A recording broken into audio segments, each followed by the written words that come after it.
Hello student, कैसे हैं आप सब। आई होप आप सभी बेहतर होंगे। आइए आपका एक बार फिर से स्वागत है हमारे YouTube channel teach Y Dharmsingh पर। आज के इस वीडियो के अंतर्गत हम लोग पढ़ेंगे आपका क्लास 10th का मैथ का चैप्टर चौथा, क्वाड्रेटिक इक्वेशन अर्थात वर्ग समीकरण, द्विघात समीकरण पढ़ेंगे। पिछले वीडियो के अंतर्गत हमने आपका 4.1, 4.1 और 4.2 कराया था, परंतु 4.2 के कुछ क्वेश्चन रह गए थे, तो आज उन क्वेश्चनों को पूरा करेंगे और 4.3 को करेंगे। इस वीडियो के अंतर्गत आपको बहुत सी बेसिक चीज़ें बताने वाले हैं, इसलिए आप लोग वीडियो के अंत तक बने रहिएगा। यदि चैनल में नए हैं तो चैनल को सब्सक्राइब कीजिएगा, वीडियो को लाइक कीजिए तथा शेयर कीजिए, ज़्यादा से ज़्यादा दोस्तों तक पहुँचाइए। आइए तो बिना विलम्ब किए चैप्टर को चालू करते हैं। चलिए शुरुआत करते हैं। आपका देखिए, जब आप पढ़ा करें तो किताब अवश्य रख लीजिए, पास में किताब अवश्य रखेंगे तो आपको सवाल भी समझ में आएगा, क्योंकि यहाँ पर सवाल उतारेंगे तो टाइम जाएगा, बोर्ड जाएगा। यदि सवाल नहीं उतारते हैं तब भी कोई छोटा सवाल होता है तो ले उतार दे रहे हैं। कह रहा है चौथा सवाल 4.2 का चौथा सवाल कह रहा है आपका कि दो क्रमागत धनात्मक पूर्णांक ज्ञात कीजिए। दो क्रमागत धनात्मक पूर्णांक ज्ञात कीजिए जिनके वर्गों का योग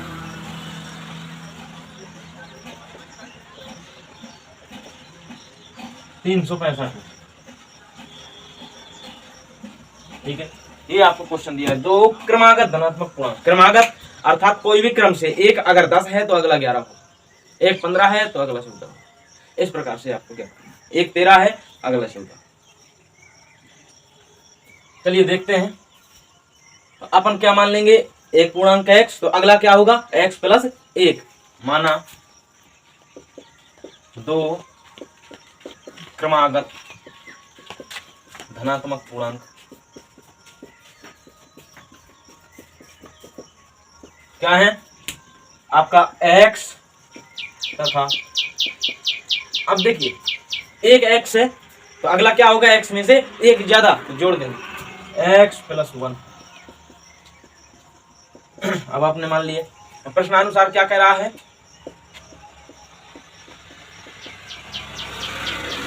प्रश्न के अनुसार कह रहा है कि इनके वर्गों का योग क्या है 365। तो देखिए इसका वर्ग प्लस इसका वर्ग बराबर 365। आप लोग क्या करेंगे, एक्स स्क्वायर प्लस, अब इसका एक्स स्क्वायर प्लस 1 नहीं होगा, ए प्लस बी का होल स्क्वायर सर्वसंख्या खुलेगी। आप लिख देंगे ए प्लस बी का whole square, A square plus 2ab plus B square बराबर 365। आप देखेंगे तो यहाँ पर क्या पा रहे हैं आप, यहाँ से लिखिए 2x square, x square plus x square 2x square plus 2x बराबर, ए को छोड़ जाएगा माइनस का हो जाएगा 364।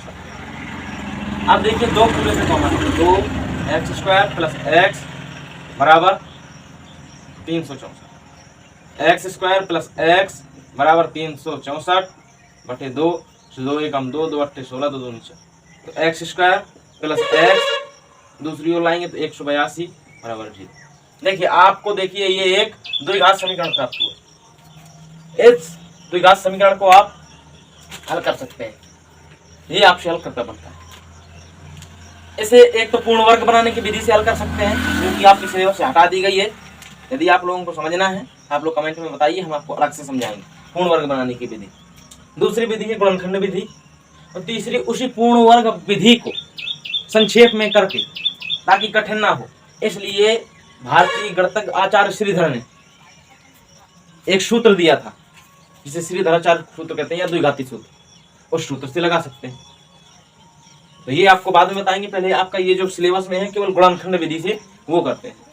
इसके गुणनखंड कैसे करते हैं फिर से बताया, आप इतना लंबा सोच नहीं सकते हैं कि जोड़ने घटाने में एक आई प्लस एक का एक्स आई, एक ही एक्स है, और गुणा करने में माइनस 182।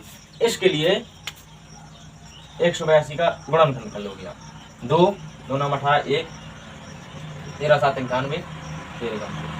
अब आप देखिए इन सबका गुणा करने में क्या करें, इन सबका गुणा करने में तो 182 आएगा, और यहाँ आप देख पा रहे होंगे 7 दूनी 14 तो 13, 14 में से 13 गए, 1 बचेगा। तो देखिए आप इसके गुणनखंड क्या लिखेंगे, आप लिखेंगे x square plus 14x minus 13x minus 182 बराबर 0। अब देखिए x को मान लिया तो आपका आया x प्लस 14। अब यहाँ से देखिए आपको x बनाना है प्लस का तो माइनस लेना पड़ेगा, 13 x प्लस 14। ठीक है, आप लिखेंगे x प्लस 14 और x माइनस 13। यदि x प्लस 14 बराबर 0 तो x बराबर माइनस 14। ऐसे ही आप अस्वीकार कर देंगे, लिख देंगे अस्वीकार करते हैं। क्यों कर देंगे? कारण, इसका कारण यह है यहाँ पर उसने कहा था कि धनात्मक पूर्णांक, ये ऋणात्मक है, प्रश्न के अनुसार ये आंसर गलत है, इसलिए अस्वीकार कर देंगे। अब देखेंगे और यदि x माइनस 13 बराबर 0 तो x बराबर 13, x बराबर 13 ये आपका देखिए क्या आया x का मान, तो आप लिखेंगे अतः दो क्रमागत धनात्मक पूर्णांक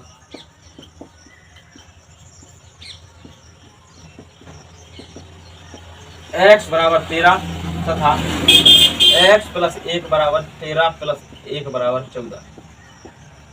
ठीक है, ये आपके आ गए। आप अच्छा देखिए आंसर, अपने उत्तर की जांच कीजिए।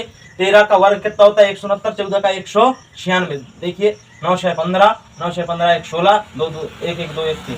देखिए आपका आंसर सही, वर्गों का योग 365 है। तो इसके बाद आप लोग एक सवाल ऐसा खुद कीजिए जो पेपर में आता है, इंपॉर्टेंट है। उसमें कह रहा है दो क्रमागत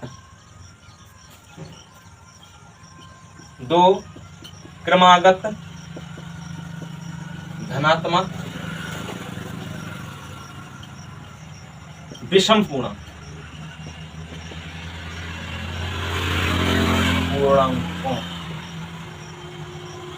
का वर्ग 290 है। ठीक है, वे पूर्णांक याद कीजिए।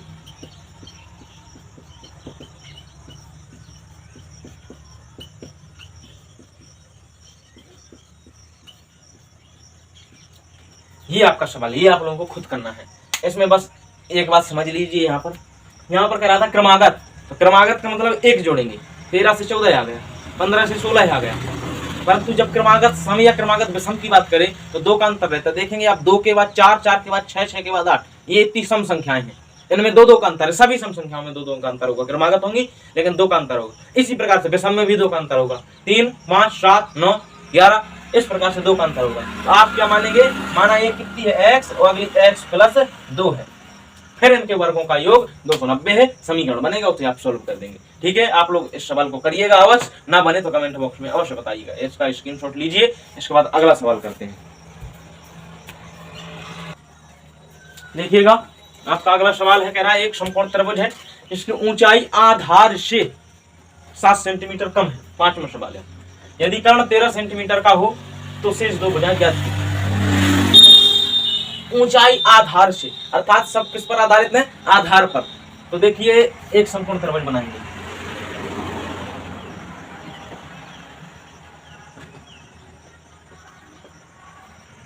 बी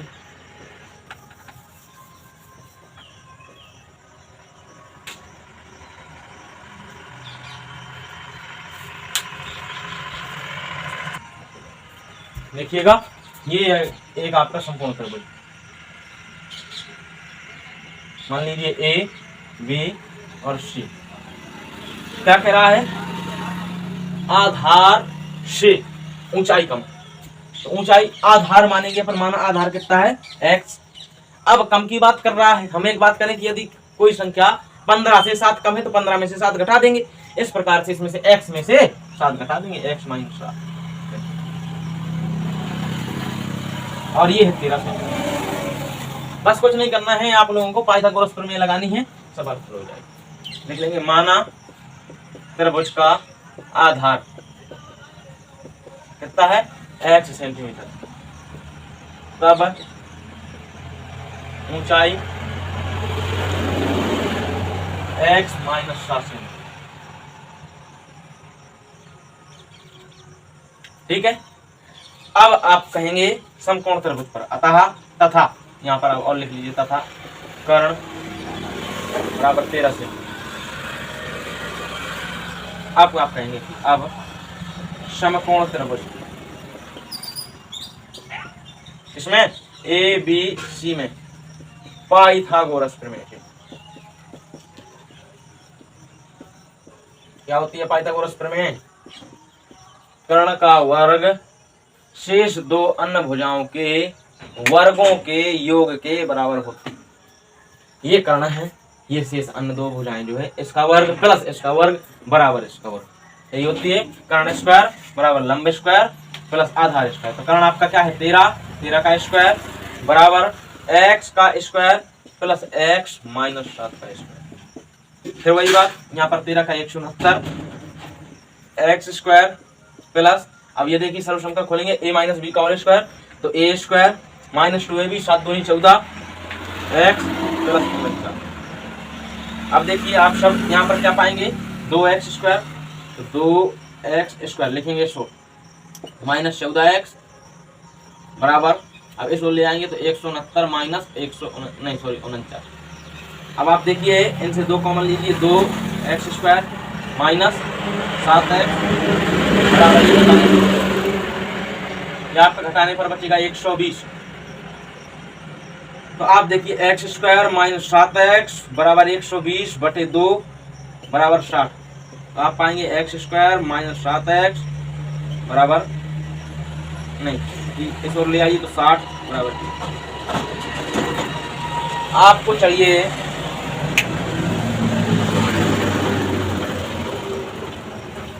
जोड़ने घटाने पर माइनस के साथ, गुणा करने में 60, वो भी माइनस के साथ। आप देखते हैं 12 में से 5 गए 7 और 12 पंचे 60, तो आप कहेंगे एक्स स्क्वायर। अब आपको यहाँ माइनस का चाहिए तो बड़ी चीज माइनस की रखेंगे, बड़ी संख्या, छोटी प्लस की रखेंगे, माइनस 60 बराबर 0। एक्स माइनस 12 प्लस 5 तो एक्स माइनस 12 बराबर 0।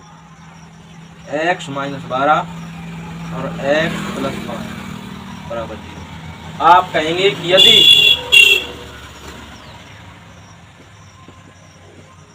एक्स प्लस 5 बराबर 0 तो x बराबर माइनस 5, इसे भी आप अस्वीकार कर देंगे।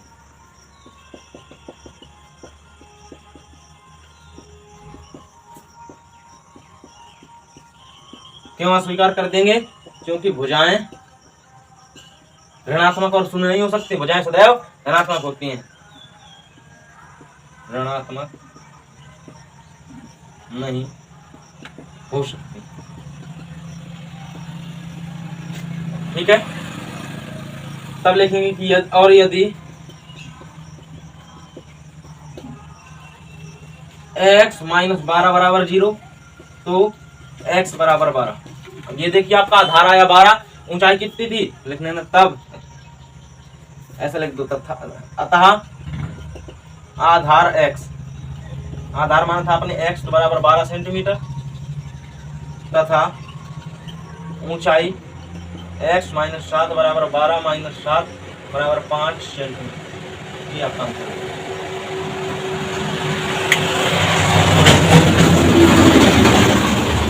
इस प्रकार से आपकी एक्सरसाइज खत्म हुई। इसके बाद अगली एक्सरसाइज करेंगे, आप लोग इसका स्क्रीनशॉट लीजिए। देखिए अब पढ़ेंगे द्विघात समीकरण के मूलों की प्रकृति, मूल इसके कैसे हैं। द्विघात समीकरण आपको पहले भी बता चुके हैं। ऐसे देखिए A X square plus B X plus C बराबर 0 के रूप का होता है। ठीक है, इसका विविक्त कर कहलाता है, विविक्त कर कैपिटल डी जिसे लिखते हैं। इसका मान होता है आपका बी स्क्वायर माइनस 4ac, ये होता है।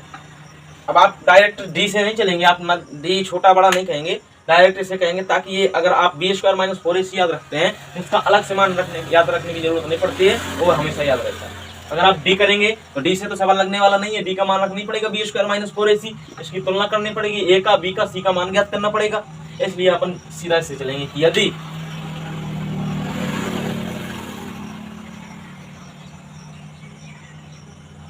बी स्क्वायर माइनस 4ac बड़ा है 0 से, बड़ा 0 से मतलब धनात्मक है, तो दो वास्तविक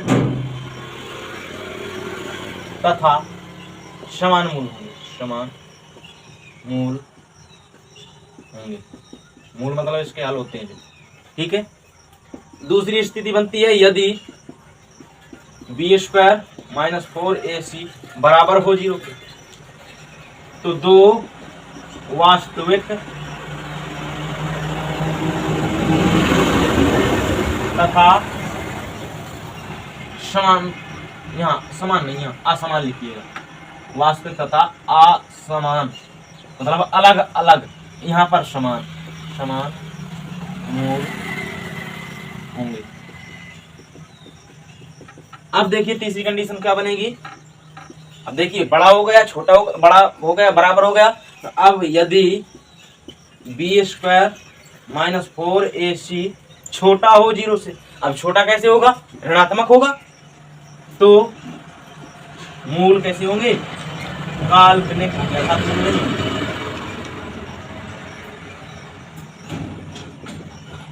अर्थात मूलों का अस्तित्व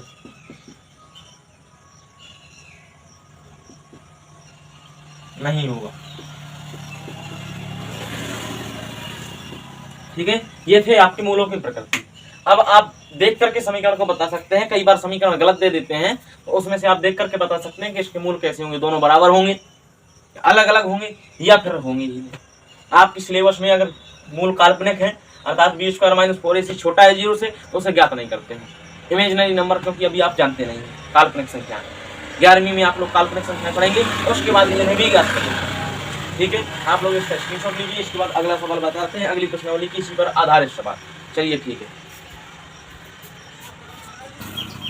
देखिएगा आप कह रहा है समीकरण 2x square minus 4x plus 3 बराबर 0, उदाहरण नंबर 7 का विविक्त कर ज्ञात कीजिए। तो आइए इसे समीकरण नंबर 1 दे लेते हैं। अब आपको क्या करना है, विविक्त कर क्या होता है, बी स्क्वायर माइनस 4ac, आप जानते हैं बी स्क्वायर माइनस 4ac। अब इसे के मान तो आपको पता नहीं है, इसलिए क्या करेंगे, समीकरण 1 की ax square plus bx plus c बराबर 0 से तुलना करेंगे।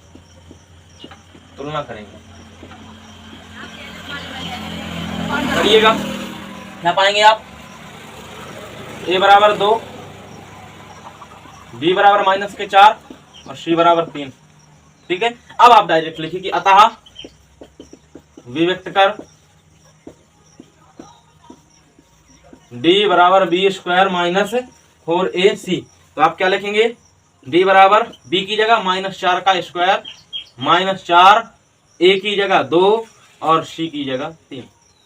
तो d बराबर क्या होगा, 16 माइनस कितना 6, 6 चौके 24, d बराबर आपका है माइनस के 8। देखिए उसने पूछा नहीं है मूलों की प्रकृति, उसने केवल विविक्त कर पूछा है। देखिए एग्जाम्पल नंबर 7 में नहीं कहा है, और फिर मूलों की प्रकृति ज्ञात कीजिए।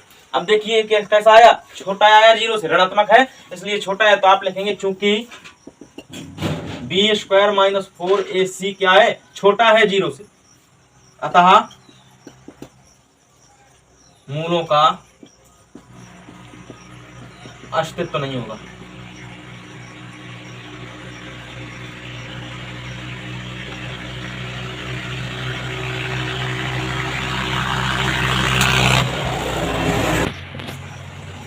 ठीक है, तो आज के लिए इतना काफी है। आज के इस वीडियो के अंतर्गत हमने द्विघात समीकरण को शर्तें दी थी, तो उनसे द्विघात समीकरण बनाए, उसके बाद इसके मूलों की प्रवृत्ति देखी, मूल अलग होंगे, एक जैसे होंगे, या फिर मूल काल्पनिक होंगे। तीन स्थिति थी, विविक्त कर निकालना सीख लिया, मूलों की प्रवृत्ति भी निकालना सीख ली। इसके बाद अगले वीडियो में इसकी आखिरी जो प्रश्नावली के कुछ इंपॉर्टेंट क्वेश्चन है उन्हें करेंगे। आप लोग चैनल को सब्सक्राइब कीजिए, वीडियो को लाइक कीजिए तथा शेयर कीजिए, ज़्यादा से ज़्यादा लोगों तक पहुँचाइए। और यदि समझने में कोई समस्या है या एक्स्ट्रा कोई चीज़ समझनी है, कमेंट बॉक्स में अवश्य बताइए। चलिए आज के लिए इतना बहुत है।